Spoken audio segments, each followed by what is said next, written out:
वहाँ एक सब ऑफिस बार को देने की व्यवस्था हो गई है और उस पे काम चल रहा है। तो बार का एक सब ऑफिस नई बिल्डिंग में भी शुरू हो रहा है और अब बहुत जल्दी उसका उद्घाटन शायद हम करवाएंगे। और अपनी तरह का वो पूरी दिल्ली में अकेला सॉफ्टवेयर है। किसी हाई कोर्ट के पास उस तरह का सॉफ्टवेयर नहीं है जो आपकी पेमेंट को रिसीव कर सके, इनडायरेक्टली अपग्रेड कर सके और अपग्रेड करने के बाद वो इंडिकेट करे कि आपका कितना ड्यूज पेंडिंग है या नहीं है।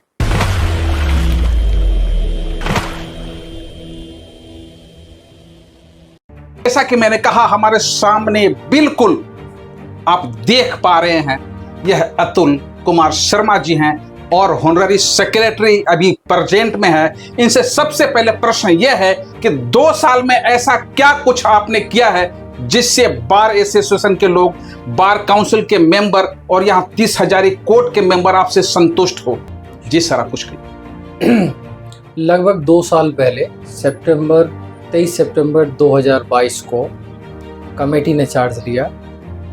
चार्ज लेने के बाद हमने कोशिश की कि बेहतर तरीके से चीज़ों को किया जाए। आज मौजूदा स्थिति में हम माने कि इंफ्रास्ट्रक्चर की स्थिति बेहतर मजबूत हुई है। लगभग 30 यारी में आप देखें तो जो सड़कें पिछले 12-15 साल से नहीं बनी थी, वो लगभग स्थिति बेहतर है। Times production, media, films, wedding and events, Delhi NCR और ऑल इंडिया। व्हाट्सएप 999118553332। जहाँ तक टॉयलेट हम बात करें, उनकी फैसिलिटी भी बेहतर हुई है। कुछ नए टॉयलेट बने और उनको मेंटेन किया गया और बन रहे हैं। अभी गजानन ब्लॉक का जो टॉयलेट है, स्थिति बहुत ही जर्जर थी उसकी, अभी प्रोग्रेस में है और हो सकता है 15 दिन में वो बन के तैयार हो जाएगा। काम शुरू हो चुका है उस पर।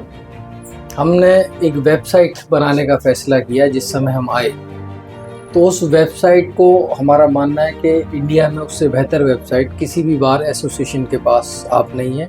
ना उससे ज़्यादा इंफॉर्मेटिव है और ना उससे ज़्यादा डायनेमिक वेबसाइट किसी भी बार के पास है, चाहे वो कोई सी भी बार हो। हमने स्टिकर जो हमारे मिसयूज़ होते थे उसे रोकने के लिए एक QR कोड लगाने की व्यवस्था की और आज हमारे पास हर स्टिकर का जो हम इशू करते हैं उसका डेटा अवेलेबल होता है कि हमने ये स्टिकर, इस नंबर का स्टिकर किस आदमी को दे रखा है। साथ में QR कोड है, अगर वो लगाता है तो उसकी इन्फॉर्मेशन भी किसी के पास जा सकती है। कहीं पार्क किया हो, कुछ हुआ हो तो उसको इन्फॉर्म किया जा सकता है कि आपकी गाड़ी की वजह से असुविधा है या आपकी गाड़ी में दिक्कत हो सकती है।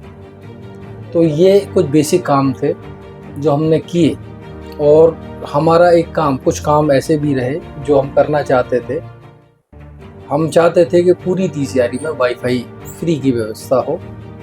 उस पर हमारी कम्युनिकेशन अभी है, BMC के साथ कम्युनिकेशन है, ऑनरेबल हाई कोर्ट के साथ जो हमारी है कम्युनिकेशन, और मोस्ट प्रोबेबली अगले 5-6 महीने में पूरी 30 यारी में या कोर्ट कॉम्प्लेक्सेस में फ्री ऑफ कॉस्ट वाईफाई हर एक मेंबर्स को अवेलेबल होगा। हम जब आए तो स्थिति सबसे दयनीय स्थिति थी एक PS राठी ब्लॉक, जहां बारिश होने का मतलब था कि पूरी PS राठी ब्लॉक में पानी की व्यवस्था हो जाता था सब सीटों पे। उसको ऑलमोस्ट ख़त्म किया गया, पूरी तरह नहीं हो पाया। नए जो शेड है लगाया गया, उसको रिनोवेट किया गया। APJ अब्दुल कलाम ब्लॉक को बिल्कुल नया रिनोवेट कर दिया गया है। एक M ब्लॉक एक्सटेंशन है, उसको नया ब्लॉक के तौर पे कर दिया गया। उसके सिवाय हम कुछ कामों को, हम ऑब्वियसली एक चीज़ हम मानते हैं कि कुछ इशू रहे बीच में जिसकी वजह से हमारा करीबन बार का नुकसान हुआ। करीबन 6-8 महीने हम मानते हैं कि बार को बहुत ज़्यादा नुकसान की स्थिति में झेलना पड़ा और कुछ काम इस वजह से नहीं हो पाए। इस दौरान एक क्लब भी बना, स्पोर्ट्स क्लब, जो एडवोकेट्स की हेल्थ को लेके शायद बेहतर व्यवस्था की बात कर सकें। तो एक क्लब है, साथ में एक टूर्नामेंट हमने किया खेल उत्सव के नाम से, और उसको एक नए ग्राउंड के साथ बनाया, बैडमिंटन कोर्ट नया बनाया, जो पहली बार किसी भी कोर्ट कॉम्प्लेक्स में इस तरह का बैडमिंटन कोर्ट है। हमारी लाइब्रेरी थी, उसको नए तौर से रिनोवेट किया गया, सिविल साइड में वो लाइब्रेरी थी। एक दूसरी लाइब्रेरी जिस पे प्रपोजल ऑब्वियसली अभी बिल्कुल इमीडिएटली शायद इस पर काम शुरू होने वाला है और जब तक कमेटी है शायद हो भी जाएगा। ये जस्टिस महाजन साहब के नाम से सेंट्रल हॉल में लाइब्रेरी है, उस पर काम चल रहा है। एक नया सब ऑफिस कोर्ट में एक एक्सटेंशन बिल्डिंग बनाई गई। उस एक्सटेंशन बिल्डिंग की जब शुरुआत हुई थी, पूरी बिल्डिंग बनने के बाद जब ये कमेटी आई और एक हफ्ते बाद ही मीटिंग की, तो उन्होंने कहा इनॉग्रेट करना चाहते हैं। तो हमने कहा कि मेंबर्स को दिक्कतें आएंगी, फुट ओवर ब्रिज के बगैर ये संभव नहीं है और नहीं करना चाहिए। तो फुट ओवर ब्रिज भी उस बिल्डिंग के लिए तैयार हुआ। लिफ्ट शायद इस हफ्ते लग जाएगी। वहाँ एक सब ऑफिस बार को देने की व्यवस्था हो गई है और उस पर काम चल रहा है। तो बार का एक सब ऑफिस नई बिल्डिंग में भी शुरू हो रहा है और बहुत जल्दी उसका उद्घाटन शायद हम करवाएंगे। एक वीसी रूम जो लेडीज़ बार रूम के ऊपर बना हुआ, बनाने की व्यवस्था थी। कुछ लोगों ने, शरारती लोगों ने कोशिश की उसको रुकवाने की, और हर संभव कोशिश है कि वो जब तक कमेटी है उसको पूरा करके करें। साथ में एक जिम, हम ओपन जिम की व्यवस्था कर रहे हैं। शायद सामने पार्क में ओपन जिम अगले 15 दिन में शुरू हो रहा है। इस पे काम शुरू हो चुका है, बाकी व्यवस्थाएं हो गई हैं। ओपन जिम के सिवाय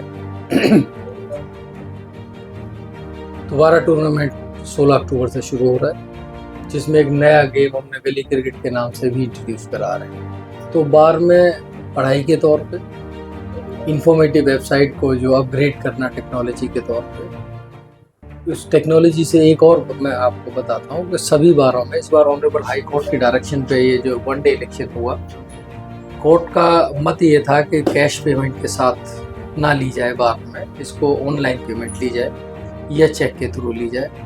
तो उसके लिए भी हमने एक अलग से सॉफ्टवेयर बनाया है और अपनी तरह का, वो पूरी दिल्ली में अकेला सॉफ्टवेयर है। किसी हाई कोर्ट के पास उस तरह का सॉफ्टवेयर नहीं है जो आपकी पेमेंट को रिसीव कर सके, इनडायरेक्टली अपग्रेड कर सके और अपग्रेड करने के बाद वो इंडिकेट करे कि आपका कितना ड्यूज पेंडिंग है या नहीं है। तो ये डेवलपमेंट थी जिसके लिए हमने कहा टेक्नोलॉजी के तौर पे हम बढ़े, हम एजुकेशन के तौर पे बढ़े, हम अपनी जो रिक्रिएशन फैसिलिटीज़ होती है उसको बढ़ाएं, जिससे कि हम हेल्दी रह सकें मानसिक तौर से, शारीरिक तौर से। कई प्रोग्राम हमने ऑर्गेनाइज किए। एक कल प्रोग्राम भी ऑर्गेनाइज एक मेंबर ही करा रहे हैं, बल्कि बार के तौर पे बार की सपोर्ट उनको हर तरह से हम दे रहे हैं कैंसर डिटेक्शन के लिए। तो ये एक्टिविटी कंटिन्यूसली जारी रही, समय समय पे जारी रही, और बहुत सारे, क्योंकि अचानक ही आप